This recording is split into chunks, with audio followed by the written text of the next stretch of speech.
우리는 어떻게 그리스도인이 되었습니까? 그냥 교회 다닌다고, 세례 받았다고, 믿음이 주어지는 것도 아니고, 구원에 이르는 것도 아니며, 영생을 받게 되는 것이 아닙니다. 저도 4대째 크리스천으로 모태신앙이지만, 그것이 제 신앙의 모양과 환경을 제공해 줄 수 있어도 믿음을 결정하지 않습니다. 제 나름 4대째 독실한 크리스천 집안에 태어난 것에 대한 자부심이 있지만 수십 대에 걸쳐 믿음을 이어온 유럽의 뼈대에 있는 크리스천 집안에 비할 바가 되겠습니까?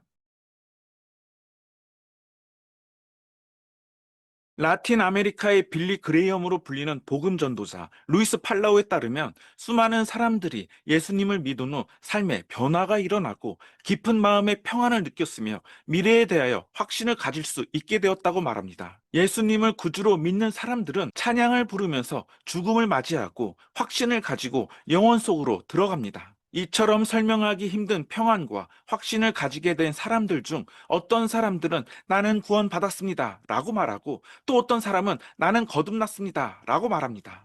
또 어떤 사람은 나는 영생을 받았습니다 라고 말합니다. 이러한 표현들은 생명과 관계가 있다는 점에서 동일한 의미를 가집니다. 구체적으로 과거의 죄로부터 구원받은 것과 현재의 사고방식들에서 건짐을 받은 것, 그리고 미래와 영원에 대해 확신을 얻게 된 것을 의미합니다. 이처럼 우리가 그리스도인이 되었다는 것은 이 세 가지가 우리에게 모두 주어졌다는 것입니다. 그리스도인이란 거듭나서 하나님의 가족이 된 사람입니다. 우리가 육신적으로 태어나서 우리 가족의 일원이 되었듯이 우리는 또한 영적으로 다시 태어나서 하나님의 가족의 일원이 되어야 합니다. 모든 인간이 하나님에 의해서 그분의 피조물로 창조되었지만 그분의 가족이 될 수 있는 길은 우리의 마음을 그리스도께 열고 그분을 믿고 그분을 우리 마음 안에 모셔 드리는 것입니다.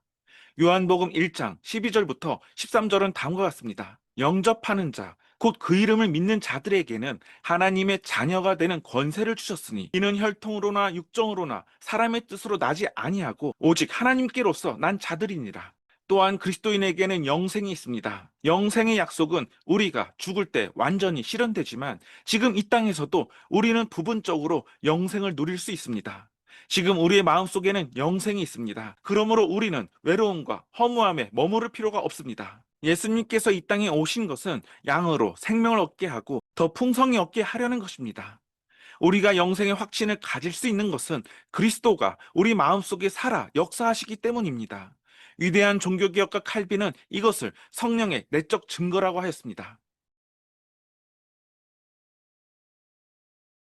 우리는 저마다 그리스도인이 되었던 시기와 체험이 다르지만 공통적으로 세 단계를 거쳐 그리스도인이 되었습니다. 첫 번째 단계는 우리의 죄가 우리를 하나님에게서 멀어지게 만든다는 사실을 인정하는 것입니다.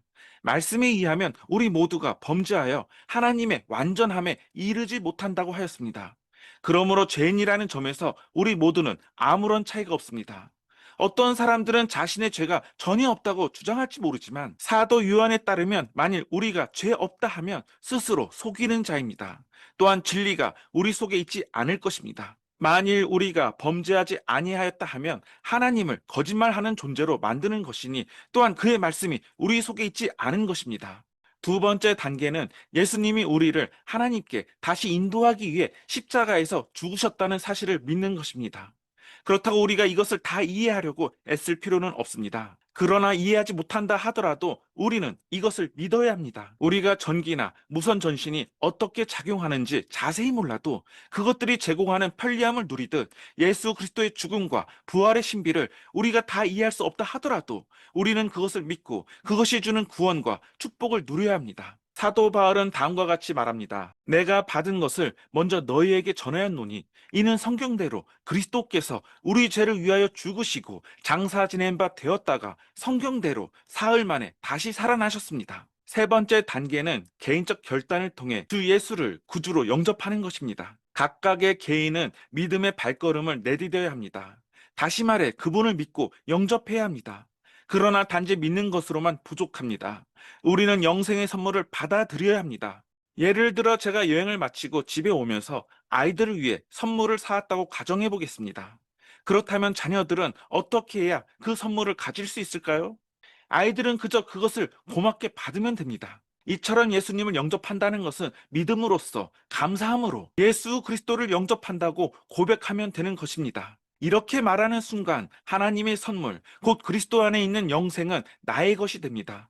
개인적 결단은 의지의 행위입니다. 부모가 믿으니까 혹은 친구 따라 그냥 교회 다닌다고 해서 믿음이 주어지는 것도 아니고 구원에 이르는 것도 아니며 영생을 받게 되는 것이 아닙니다. 오직 예수 그리스도의 은혜에 응답하는 자발적이고 능동적인 고백이 우리를 하나님의 약속으로 이끌 것입니다.